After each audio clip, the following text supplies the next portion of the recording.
నకిలీ మద్యం కేసు కీలక నిందితులకు వైసీపీ నేత జోగి రమేష్ సహకారం ఉందని నిందితుల విచారణలో స్పష్టమవుతోంది. ఈ కేసులో 7 నిందితుల్ని కస్టడీలోకి తీసుకుని విచారిస్తున్న ఎక్సైజ్ అధికారులు వారి యూపీఐ లావాదేవీలపై దృష్టి పెట్టారు. ఈ దందా ఎప్పటినుంచి ప్రారంభించారు, నకిలీ మద్యం ఎక్కడెక్కడ విక్రయించారనే విషయాలపై ఆరా తీస్తున్నారు. వైసీపీ నేత జోగి రమేష్ సహకారంతోనే జనార్దన్ రావు నకిలీ మద్యం తయారీ ప్రారంభించారని, నకిలీ మద్యం కేసులో మరో కీలక నిందితుడు రవి ఎక్సైజ్ అధికారుల విచారణలో వెల్లడించారు. నకిలీ మద్యం కేసులో 7 నిందితుల్ని 3వ రోజు కస్టడీకి తీసుకుని ఎక్సైజ్ అధికారులు విచారించారు. విచారణలో పలు విషయాల్ని రాబట్టినట్లు సమాచారం.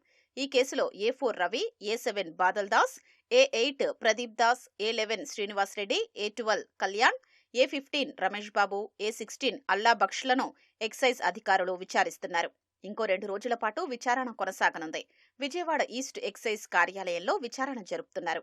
నకిలీ మద్యం బాటిళ్లు తయారు చేసేందుకు ఏటు జగన్మోహన్ రావు అధిక ధర ఇస్తానంటే ఒప్పుకున్నట్లు నిందితుడు శ్రీనివాసరెడ్డి తెలిపారు. 2 రకాల నకిలీ మద్యం బాటిళ్లు తయారు చేసినట్లు వెల్లడించారు.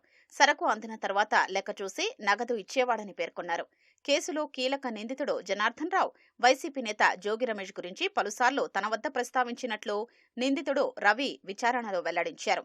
కేరళ మాల్ట్ విస్కీ, బెంగళూరు బ్రాందీలకు చెందిన నకిలీ లేబుళ్లు తయారు చేసినట్లు రవి కస్టడీ విచారణలో తెలిపినట్లు సమాచారం. రవి ఖాతాల నుంచి A1, A2లకు ఆర్థిక లావాదేవీలు జరిగినట్లు ఎక్సైజ్ అధికారులు గుర్తించారు. యూపీఐ, బ్యాంకు లావాదేవీలపై ఆరా తీస్తున్నారు. వీటి ద్వారా కీలక సమాచారం వెలుగులోకొస్తుందని ఎక్సైజ్ అధికారులు భావిస్తున్నారు. రెట్టింపు వేతనమిస్తానని A1 జనార్దన్ రావు ఆశ చూపితేనే నకిలీ మద్యం విక్రయించామని నిందితులు బాదల్ దాస్, ప్రదీప్ దాస్ విచారణలో తెలిపారు. ఒడిశాకు చెందిన ఈ 2 నిందితులు 2 ఏళ్లుగా AN బార్లో పనిచేస్తున్నారు. రద్దీ సమయాల్లో నకిలీ మద్యాన్ని బార్లో విక్రయించాలని జనార్దన్ రావు చెప్పాడని వీరు వెల్లడించారు.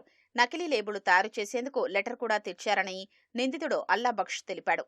లెటర్ ఇచ్చినందువల్లే తాను లేబుళ్లు డిజైన్ చేశానని విచారణలో వెల్లడించాడు. 7 నిందితుల్ని వేర్వేరుగా విచారించిన ఎక్సైజ్ అధికారులు విచారణ అనంతరం వారికి వైద్య పరీక్షలు నిర్వహించి తిరిగి విజయవాడ జైల్లో అప్పగించారు.